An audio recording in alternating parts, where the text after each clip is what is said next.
Então, boa tarde a todos. Abre nas suas Bíblias em Atos, capítulo 1, versos 1 a 11. Nós estamos, nesses dias, seguindo a ressurreição. E porque estamos seguindo a ressurreição, estudamos duas mensagens sobre a ressurreição. E agora, nós estamos encontrando Atos, capítulo 1, e vamos ler versos 1 a 3 aí. 1 a 13º versículo. E vamos continuar o relatório de como é que aconteceram as coisas depois da ressurreição. Então, eu já falei que podia sentar, agora pode ficar em pé de novo. E vamos ler a palavra de Deus. Atos, capítulo 1, versos 1 a 11. Fiz o primeiro tratado, ó Teófilo, acerca de tudo que Jesus começou não só a fazer, mas a ensinar, até o dia em que foi recebido em cima, depois de ter dado mandamentos pelo Espírito Santo aos apóstolos que escolhera, aos quais também, depois de ter padecido, se apresentou vivo, com muitas provas infalíveis, sendo visto por eles por espaço de 40 dias, e falando das coisas concernentes ao reino de Deus. E estando com eles, determinou-lhes que não se ausentassem de Jerusalém, mas que esperassem a promessa do Pai, que, disse ele, de mim ouvistes. Porque, na verdade, João batizava com água, mas vós sereis batizados com o Espírito Santo, não muito depois desses dias. Aqueles, pois, que se haviam reunido, perguntaram-lhe, dizendo, Senhor, restaurarás tu, nesse tempo, o reino a Israel? E disse-lhes, não vos pertence saber os tempos ou as estações que o Pai estabeleceu pelo seu próprio poder. Mas recebereis o poder do Espírito Santo, que há de vir sobre vós, e ser-me-eis testemunhos tanto em Jerusalém, como em toda a Judeia e Samaria, e até os confins da terra. E quando dizia isto, vendo-o, eles, foi elevado às alturas em uma nuvem, e recebeu, ocultando-o a seus olhos. E estando com os olhos fitos no céu, enquanto ele subia, eis que juntos deles se puseram dois homens vestidos de branco, os quais lhes disseram, homens galileus, por que estáis olhando para o céu? Este Jesus que dentre vós foi recebido, em cima no céu, há de vir assim como para o céu ouvistes ir. Então voltaram para Jerusalém, do monte chamado das Oliveiras, o qual está perto de Jerusalém, a distância do caminho de um sábado. Então vamos orar. Precioso Pai, nós te agradecemos que o Senhor é Deus, que o Senhor Jesus Cristo, Deus Filho, foi enviado a esta terra para nascer, viver uma vida perfeita, morrer e ser ressuscitado dentre os mortos, e agora senta à destra do Senhor para fazer intercessão por nós. Nós te agradecemos por tudo, ó Pai, que o Senhor nos forneceu, e também pelo privilégio que nós temos de reunirmos hoje em volta da Tua Palavra para ver o que ela tem a dizer para nós. Em nome de Jesus Cristo eu oro. Amém? Pode sentar. Já pensou? A igreja primitiva, a igreja de Jerusalém, cresceu. E cresceu não por 2 ou 3 pessoas de vez, mas de milhares de pessoas que aceitaram Cristo e permaneceram na fé, conforme que nós podemos ler no livro de Atos. A minha preocupação, sabe o que é? Por que tem tanta dificuldade hoje em dia de ver uma igreja realmente crescendo? Tem igrejas que começam a ter bagunça, seja bagunça musical, o bagunço de doutrina, os procedimentos da igreja, tu tente mudar tudo da forma, mas ainda a igreja se crescer um pouco, cresce e paia, e depois de ter aquele fogo de paia, some. E não tem nada de progresso na igreja. Mas crescimento verdadeiro, como teve no livro de Atos, por que não temos hoje em dia? Me lembro de uma historinha de uma moça que foi para o açougue para comprar carne. Ela queria 1 quilo de linguiça. Sabe o que é linguiça, não é? Entrou lá, falou com o açougueiro, eu quero 1 quilo de linguiça. Ele falou, moça, você quer o quê? Eu quero 1 quilo de linguiça. Eu falei, moça, mas não tem linguiça, tem linguiça, essa que você quer? Ela falou, sim, senhor, eu quero 1 quilo de linguiça. E ele falou, por que você não fala linguiça? Ela falou que eu estou com preguiça. A igreja hoje em dia não está crescendo muitas vezes por causa da preguiça. Preguiça de ler a palavra de Deus. Preguiça de arrepender-se do seu pecado. Preguiça de pregar a palavra de Deus para os perdidos. Preguiça de ficar firme na fé, sem ficar mole diante dos outros. Preguiça é uma grande doença que nós temos hoje em dia. Mas o que fez a igreja antiga crescer? A resposta é simples. Todo mundo era missionário. Todo mundo levou a palavra de Deus aos outros. Para pastor Bill, mas sempre foi assim? Não. Você pode ler Atos, capítulo 1 até capítulo 7, crescia sim. Mas eles foram mandados, conforme que nós lemos em Atos, capítulo 1, verso 8, aí a Jerusalém, Judeia, Samaria, até os confins da terra. Em Atos, capítulo 7, onde estão ainda? Jerusalém. Não saíram. Mas o que aconteceu em Atos, capítulo 7 e 8? Estevão foi o primeiro mártir da igreja. E por causa da morte de Estevão, a perseguição aumentou. E os que foram expulsos de Jerusalém foi em toda banda fazendo o quê? Pregando a palavra de Deus. Será que aqui no nosso Brasil não precisamos de uma perseguição? Com o que está acontecendo hoje em dia, talvez não estão tão longe como imagina. Porque cada ano estão novas leis, não pode falar contra essa, não pode falar contra aquilo, não pode falar contra aquele outro. Um dia vai chegar para ser tão estrito que vai haver perseguição. Mas já foram pastores presos hoje. Eu acho um pouco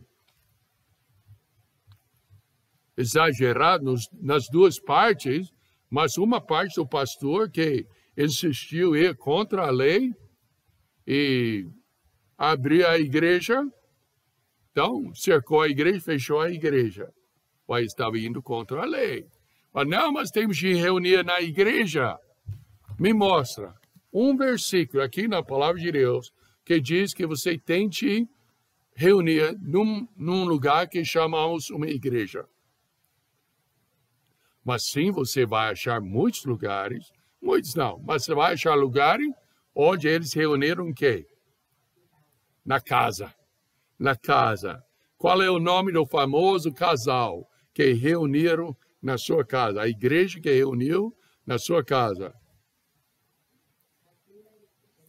Dona Suzana está sabendo, está vendo? Aquilo e Priscila. E a igreja que reúne na sua casa. Meus irmãos, eu não sei o futuro. Eu não sei o que Deus vai fazer com essa pandemia. Fala pandemia? Pandemia. Esta pandemia e tudo. Eu não sei.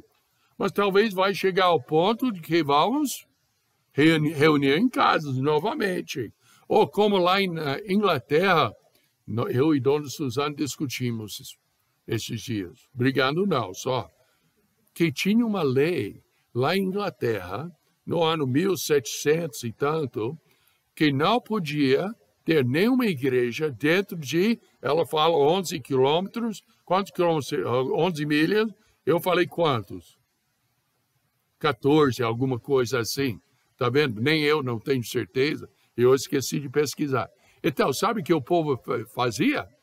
Vamos dizer que é 10 milhas. 10 milhas é 16 quilômetros. Então, eles andaram para uma certa árvore que foi 16 quilômetros da cidade, da igreja mais perto, e reuniram lá. Você teria coragem de andar 16 quilômetros? É claro, pastor, entra no carro e vai. Eles andaram a pé. E a igreja crescia. E por isso o evangelho foi para os Estados Unidos. Por isso os Estados Unidos o evangelho chegou aqui no Brasil. Porque cada pessoa era missionária. É isso que nós precisamos hoje em dia. Hoje em dia é normal deixar os profissionais, os pastores, os evangelistas, os missionários, fazer a obra de Deus, que é ganhar almas para Cristo. Mas não é assim que Deus mandou na palavra de Deus.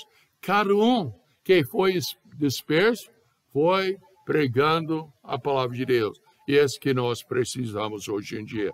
De fato, a igreja crescia, a evidência está no livro de Atos. Hoje vamos ver não somente o porquê, mas como é que em nossa igreja também possa crescer. Nós estamos aqui mais ou menos na banguela. Não poder, no ponto morto, e é frustrante para mim. Mas eu estou esperando daqui umas 2 semanas que vamos ter o privilégio de reunirmos de novo, que chama presencial, no nosso novo lugar para reunir. E o meu plano é pegar aquele versículo, só a referência onde esteja, e colocar lá, tal e tal. E todo mundo vai ver lá e abre na sua Bíblia e fala, e a igreja que reúne na sua casa, que vamos reunir. Na varanda da casa, mas vamos reunir. Mas para encher aquele lugar. E os que já viu no nosso, no nosso WhatsApp e tudo, vai ver a área é grande, é uns 50 metros quadrados. Então cabe bastante gente, mas vamos precisar de trabalhar. Vamos precisar de ganhar almas. Então, você deve ser um missionário. Você deve ganhar os outros para Cristo. Mas como é que você possa ser um missionário, uma pessoa que ganha almas para Cristo? No Atos, capítulo 1, versos 1 a 13, nós encontramos 3 elementos necessários para alcançar o alvo, ou seja, as almas. Então, Atos, primeiro é a sua preparação. Sabe, para fazer qualquer coisa, tem que preparar-se. O irmão José está reformando a casa lá em Catalão para que possamos reunir. Ele tem um bom preparo, não tem? Começou como servente, José, e depois um tanto de apanhar como servente, passou para ser um quarto colher, depois meia colher, depois 3/4 colher, agora ele é colher e meio.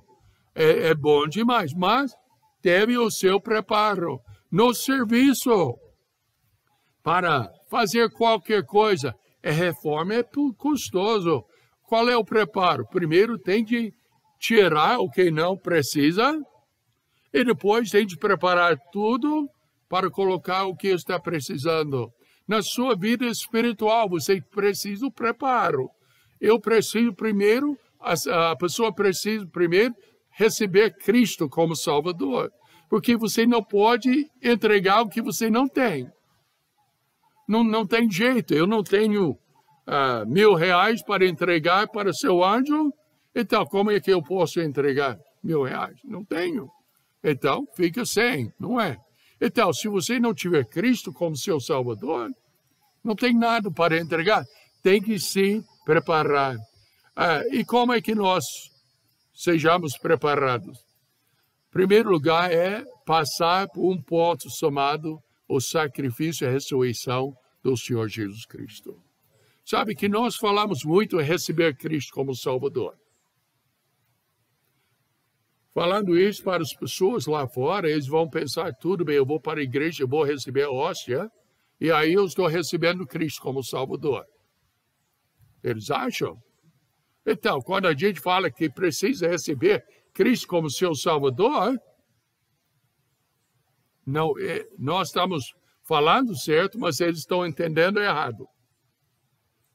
Então, o que eles precisam mais? Eles precisam reconhecer duas coisas principais. Primeiro, que nós somos pecadores, separados de Deus. E depois, segundo que Cristo é Deus. E Ele pagou o sacrifício do seu pecado, pessoalmente, quando Ele morreu na cruz e ressuscitou-se dentre os mortos. Não vamos lá, porque já fizemos 2 mensagens sobre o trecho, mas só marque nas suas anotações Lucas capítulo 24, que fala sobre a ressurreição. Tem que conhecer e crer no sacrifício e ressurreição do Senhor Jesus Cristo. Aqui em Atos, Lucas fala que sobre muitas e infalíveis provas. A ressurreição é a prova máxima, pois os milagres provam que Deus estava com Cristo. E a ressurreição prova que o Senhor Jesus Cristo é Deus.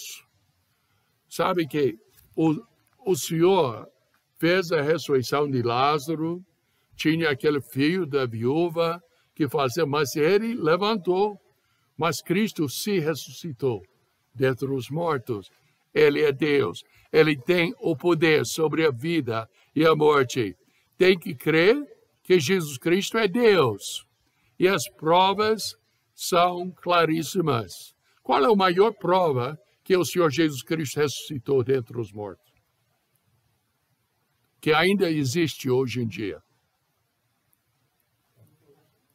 Eu acho que, não, deve-se, se ele ressuscitou, é porque a morte não tinha domínio sobre ele não morreria. Por quê? Porque ele era o filho da promessa. Sendo o filho da promessa, ele ressuscitou, não podia morrer. Quer dizer, a morte não reteve ele no túmulo. Mas qual é a prova que ele ressuscitou? A prova é pelo Espírito de Deus, de santidade que Deus fez ele ressurgir dos mortos.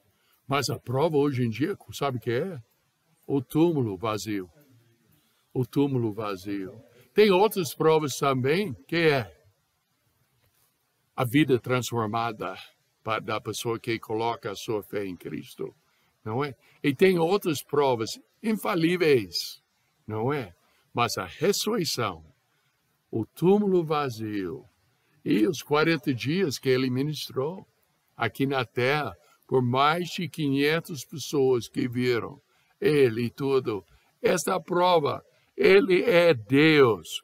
O sepulcro vazio, as testemunhas abundantes. Pode ler em 1 Coríntios 15. Não vamos de novo, mas 1 Coríntios 15, que fala sobre quantas pessoas que já viu o Senhor ressurreto. Ele ressuscitou dentre os mortos. E depois, no final do capítulo, Paulo falou o quê? Se ele não ressuscitou, nós somos os mais miseráveis entre os homens. E depois ele fala aqui, mas sim, Cristo ressuscitou. Essa é a nossa prova que ele é Deus. O reino de Deus. A preparação inclui tornando-se uma parte do reino de Deus. Nós nascemos, na verdade, no reino de Satanás. E para realmente entrar no reino de Deus, tem que ter uma mudança em nossa crença. Primeiro, nós temos que sair do ponto de pensar que uma igreja pode nos salvar. Ou rezando, ou orando uma certa oração várias vezes pode nos salvar. Ou pensar que um certo guarde certas regras pode nos salvar. Não, nós temos que chegar ao ponto de reconhecer que nós somos pecadores, separados de Deus, e a única maneira que podemos nos reunir com Deus novamente e através do sacrifício do Senhor Jesus Cristo. Então, tem que pertencer ao reino de Deus. Os judeus esperavam um reino na terra, em que eles reinariam com o Messias. Mas o Senhor Jesus, na sua morte, sepultamento, ressurreição e ascensão, corporalmente ao céu, assentou-se à destra de Deus. Então, quer dizer que não vai ter um reino físico aqui na terra? Vai. Tem um milênio que vai chegar depois do arrebatamento, 7 anos de tribulação, depois vai ter o reinato. Mas não é agora, não. É mais na frente, como o Senhor falou. Os judeus ainda estavam esperando reinar aqui na terra. Não queriam os romanos em cima dele. E nós não queremos os políticos em cima de nós, não é verdade? Nós queremos só Deus em cima da gente. E essa vai chegar um dia. A Ele é o eterno rei e está reinando agora. Ele é o Senhor de tudo na sua vida, ou Ele é o Senhor de nada na sua vida. Já pensou? Nós pensamos que estamos embaixo de uma democracia. Não é verdade. Realmente nós estamos num regime republicano. Quer dizer que nós elegemos os nossos representantes que prometeram representar a gente e não faz nada disso, mas mesmo assim prometeu, é para representar a gente lá. E tudo eles faz as leis e nós somos obrigados a obedecer às leis. Mas realmente quem está reinando neste mundo é quem?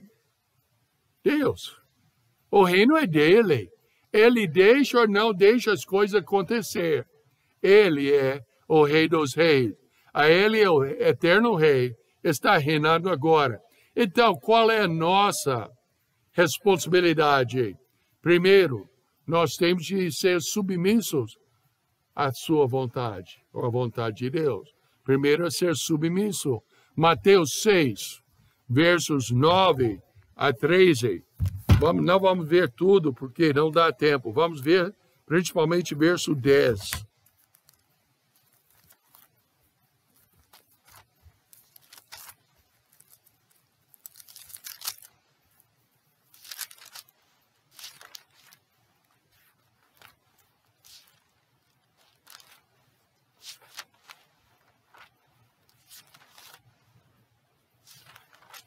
Seis 10 fala: bem-aventurados os que sofrem perseguição por causa da justiça, porque deles é o reino dos céus.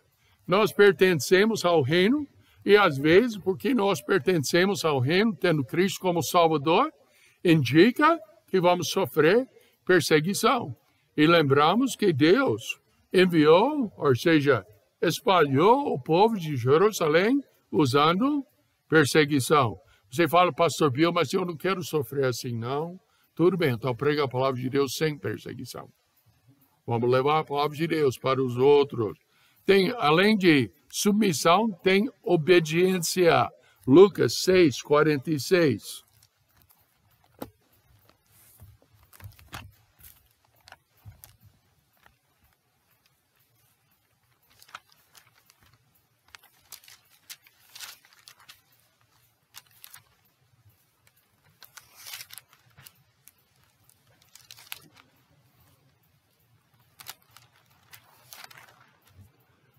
Seis 46. E por que me chamais, Senhor, Senhor, e não fazeis o que eu digo? Quantas vezes nós falamos, Senhor, Senhor, e tudo, e não obedecemos o Senhor. Ele exige obediência. E ele exige lealdade. Voltando para Mateus 25.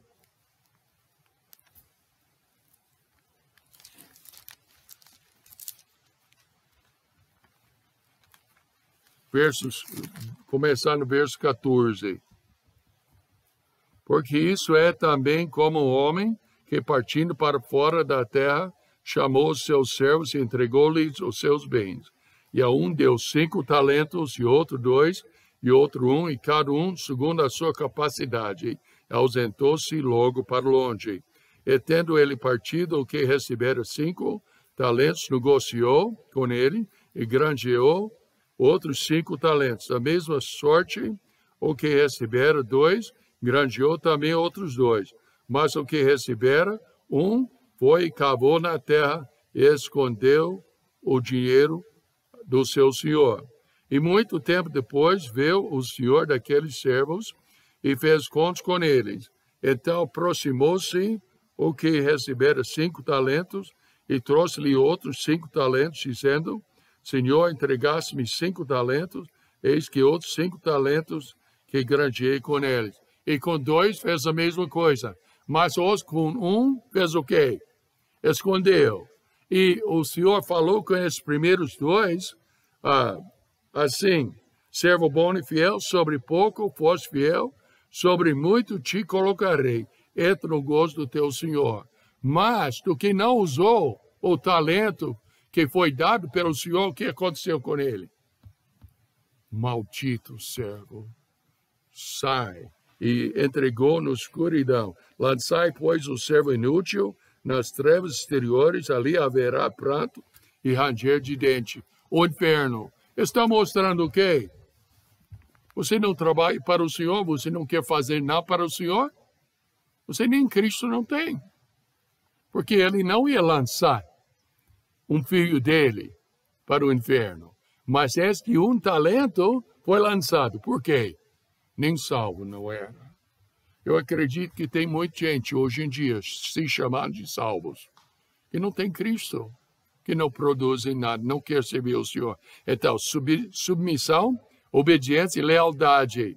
O seu reino é eterno e espiritual.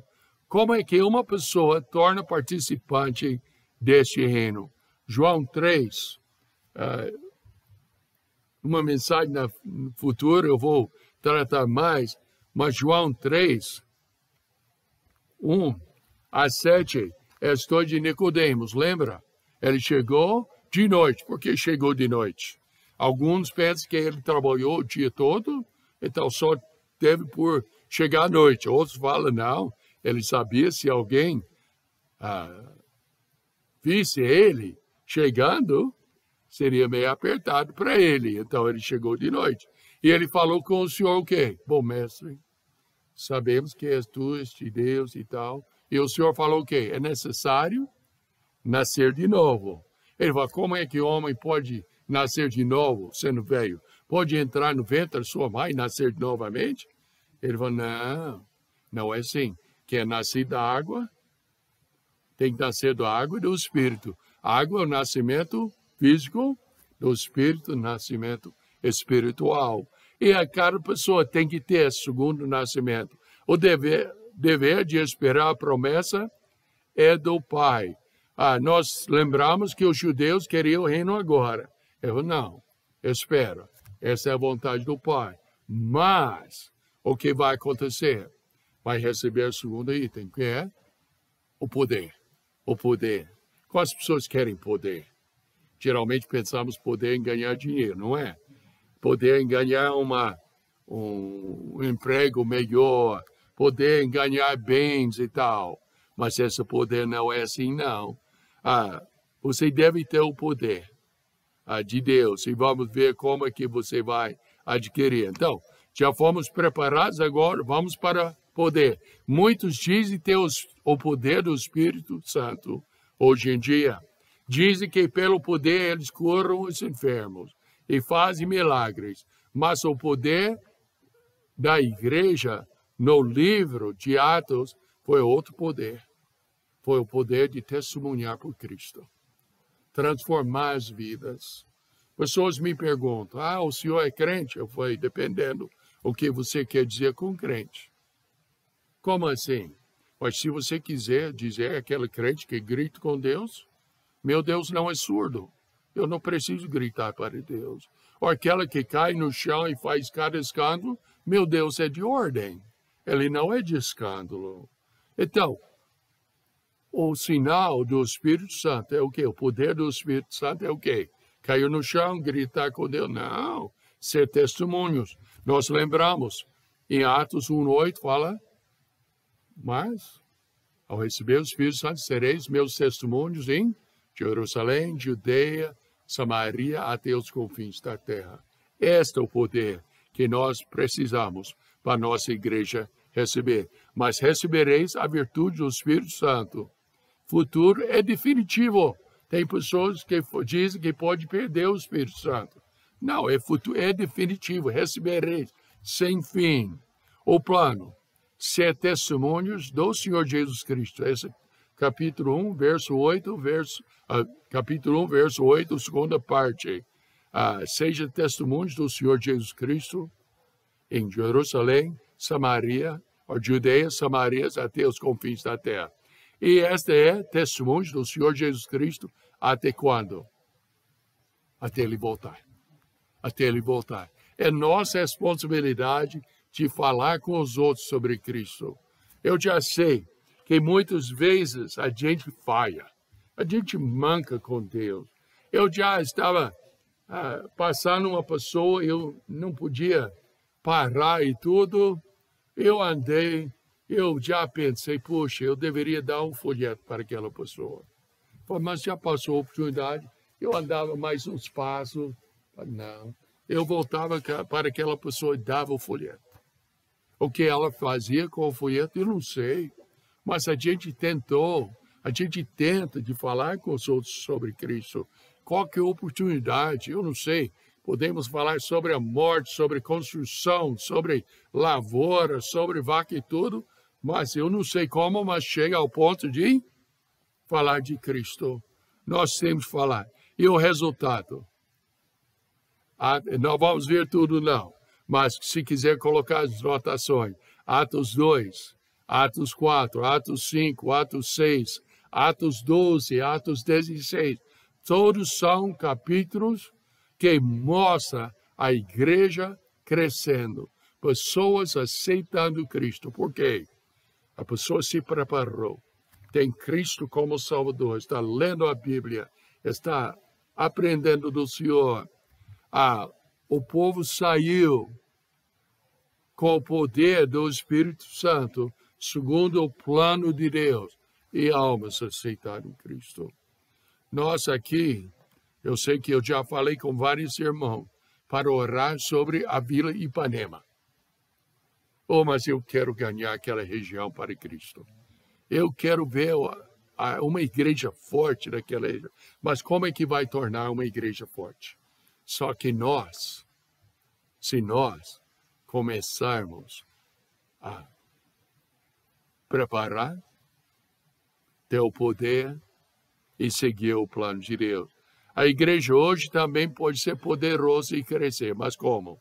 Tem que se preparar pelo novo nascimento, sendo parte do reino de Deus.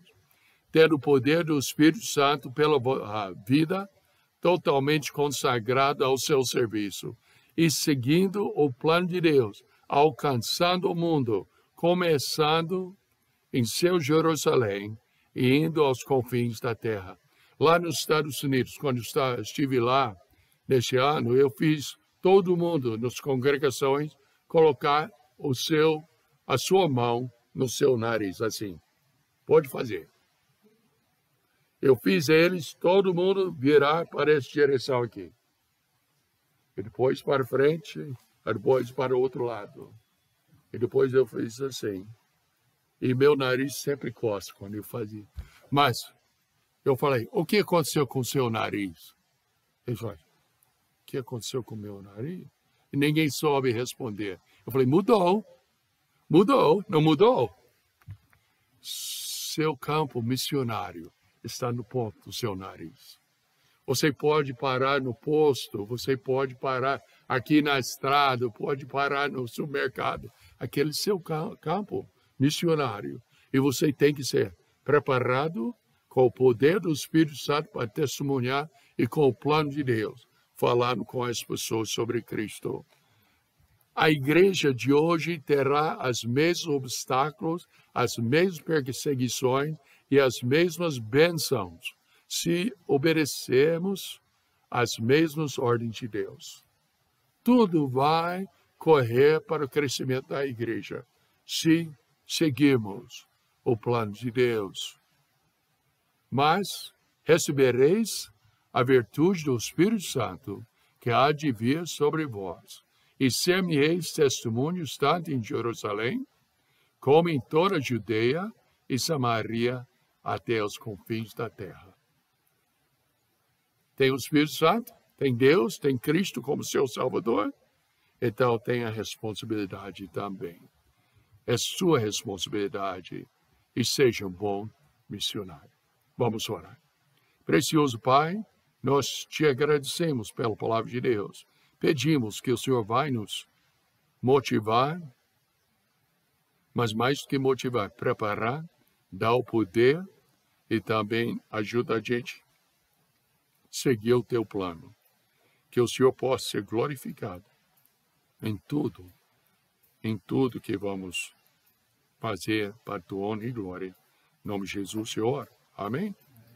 Então, isso aí, eu espero que sente motivado para se preparar, ter o poder e seguir o plano, para que possamos ver brasileiros ganhos para Cristo. Amém? Então, até a próxima vez. Deus te abençoe.